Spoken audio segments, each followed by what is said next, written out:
Gen X retirement worries. This one got my attention. Oh boy, I'm in Gen X. Yeah, the first generation reliant predominantly on 401ks is turning 60 this year. And according to this author, they're saying that many are not optimistic about post-work life.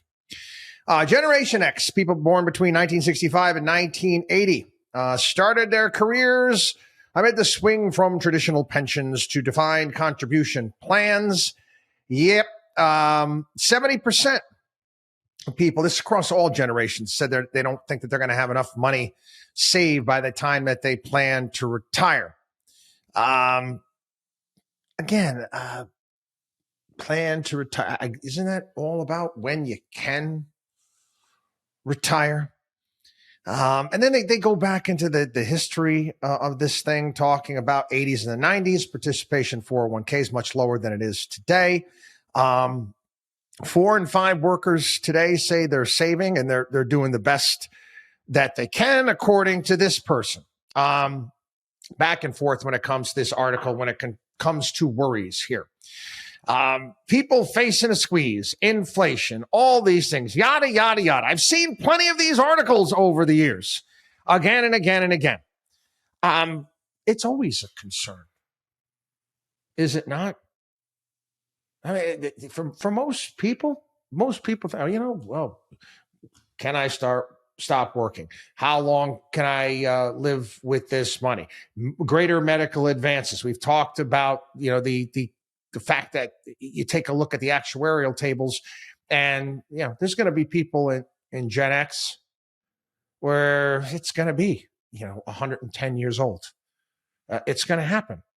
We've gone over these numbers here before. You get to a certain age, there's a pretty good chance you're going to get to the next, it's just the way it is with these various different advances. Now, the way that you handle this, again, rather than getting freaked out, first and foremost, okay, this is important. Believe it or not, this is a major financial preparation issue. You buy yourself a gym membership.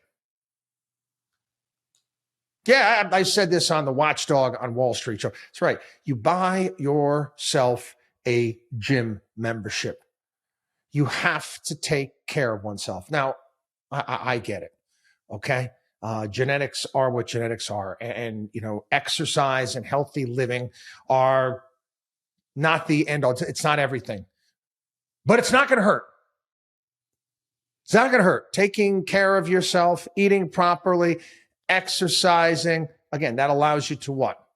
Not only enjoy your latter years to a greater degree, but also, the old apple a day keeps the doctor away thing. You want to avoid all of that because that could be a major cost later on. And without a doubt, what you put in your body, whether or not you take care of yourself, these are major, major issues. Stay on top of it. Like I said, there's never been a better time in the history of the planet to be able to take care of yourself. There's a zillion different workouts you can do on your own without equipment, whatever you want, body weight stuff. Please, people, take my word on that. It's a big part of financial preparation. Put that aside. The concept in of itself to me has been, I don't get it. I know people are capable when people decide they don't want to work anymore. You take a look at the age. I can start collecting 62 years old. That's not that far off. What would I do? I try to get my arms around it. I don't know what I would do with my time. I like to have fun as much as the next person. I haven't taken the time to learn how to golf yet, but I do understand the need to slow down at some point in time. I don't know when that's going to be. Okay. I might not be able to put in the hours that I put in here, whatever it may be. That doesn't mean that I'm going to stop. I strongly suggest reorienting your thought process. We've talked about this over the years, looking towards a 3-day work week. It's exercise for your mind as well. Not, I mean, you want to change careers. And again, I've explained this before. I get it. You got labor intensive certain careers. You develop injuries. You can't do them anymore. I get all of that.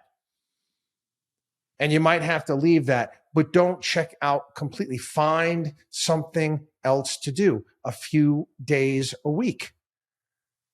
You do that, you've got that extra money in your pocket that you can enjoy your life a little bit better. You don't have to budget.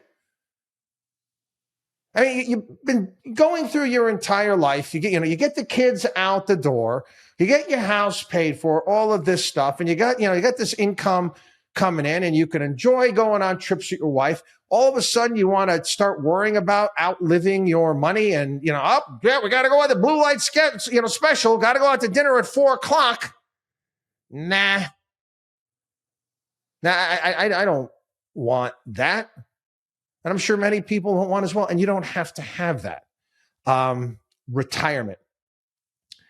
Not a fan of the word. Not a fan of the word. I understand you want to retire. How about you just got to come up with I got to come up with something else. Okay, I'm not as bright as Taleb who came up with the word anti-fragile. We got to come up with something else. Transition into something. I don't know. I don't like that word transition either. It sounds all new agey. Okay, but don't quit. Don't retire. Okay, be involved. Cut back whatever it may be. Then you won't have so many worries. WatchDog on WallStreet.com.